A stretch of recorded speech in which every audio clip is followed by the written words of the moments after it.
Protection officer एक designated state government का appointed एक ऑफिसर होता है। वो एक रिपोर्ट बनाते हैं जिसको हम डोमेस्टिक इंसिडेंट रिपोर्ट बोलते हैं। प्रोटेक्शन ऑफिसर एक डेजिग्नेटेड स्टेट गवर्नमेंट का अपॉइंटेड एक ऑफिसर होता है जो स्पेशली डोमेस्टिक वायलेंस के केसेस को ही हैंडल करते हैं। They are trained for this particular purpose. Okay. एक तो हो गई पुलिस, राइट? और पुलिस और protection officers they are two different officers. तो अगर आपके साथ घरेलू हिंसा का कोई मामला है और आप क्रिमिनल केस फाइल नहीं करना चाहते हैं, ठीक है, आप एफआईआर रजिस्टर अगर करना चाहते हैं, आप कोई क्रिमिनल केस इनिशिएट करना चाहते हैं, तो आप कर सकते हैं वो भी। लेकिन बहुत महिलाएं ऐसी भी होती हैं जो प्रेफर नहीं करती कि अपने ससुराल वालों के या हस्बैंड के अगेंस्ट कोई क्रिमिनल केस फाइल करना चाहे, राइट? तो इस केस में अगर आप पुलिस के पास नहीं जाना चाहते तो आप प्रोटेक्शन ऑफिसर के पास जाइए। तो वो उनके पास एक पर्टिकुलर फॉर्मेट होता है। तो जब आप उनको अप्रोच करते हैं वो पूरा इन्वेस्टिगेशन प्रोसेस जनरेट करते हैं, राइट?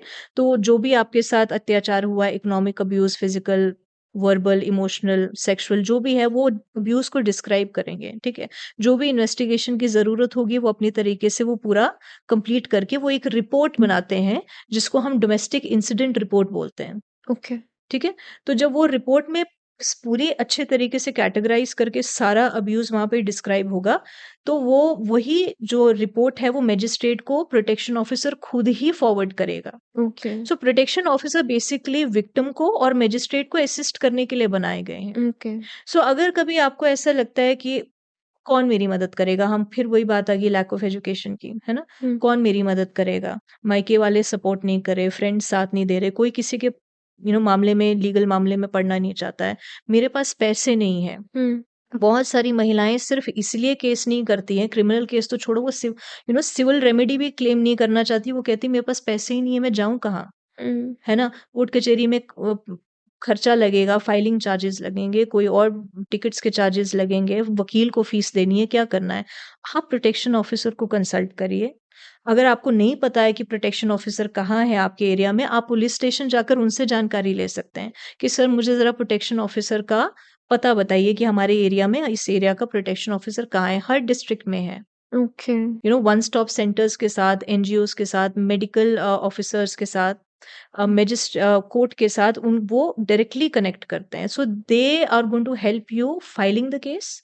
आप केस फाइल करना चाहते हैं वो आपकी मदद करेंगे, वो रिपोर्ट बनाएंगे आपकी। अगर आपके साथ कोई मारपीट हुई, आपकी कोई बॉडी में इंजरीज हैं, राइट, तो वो आपका मेडिकल एग्जामिनेशन कराएंगे, वो रिपोर्ट भी लेंगे, कोर्ट में फाइल करेंगे। लीगल अगर रिकोर्स आपको अपनाना है, कोई केस करना है, तो he will connect you to one stop centre. ठीक है? वन स्टॉप सेंटर्स के पास अपने जो वकील होते हैं, उनके अपने खुद के वकील होते हैं जिनको गवर्नमेंट पे कर रही है, तो वो फ्री ऑफ कॉस्ट आपका केस करेंगे। लाइक उनको आगे पीछे से पेमेंट आ रही है, बट आपके लिए वो फ्री ऑफ कॉस्ट है। आपको वो शेल्टर होम्स के साथ कनेक्ट करेंगे। अभी कोई लेडी है, वो कह रही है कि मैं इस घर के एरिया से मैं बाहर नहीं निकल सकती बिकॉज मेरे पास कहीं जाने के लिए कोई जगह नहीं है। हो सकता है उसका मायका किसी दूसरे स्टेट में, राइट? वो वहां से कहीं जाने की स्थिति में नहीं है, ऐसा उससे लग रहा है।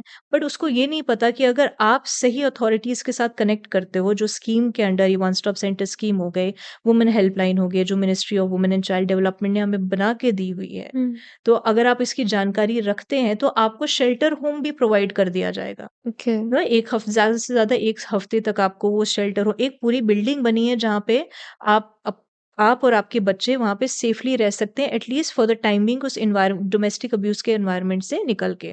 फिर बाद में जब कोर्ट में केस चलता है, तो जब हम ऑर्डर्स की बात जैसे हम करेंगे, तो जो अलग अलग ऑर्डर्स कोर्ट ग्रांट करेगा उसके तहत आपको रिलीफ में मिलता चला जाएगा।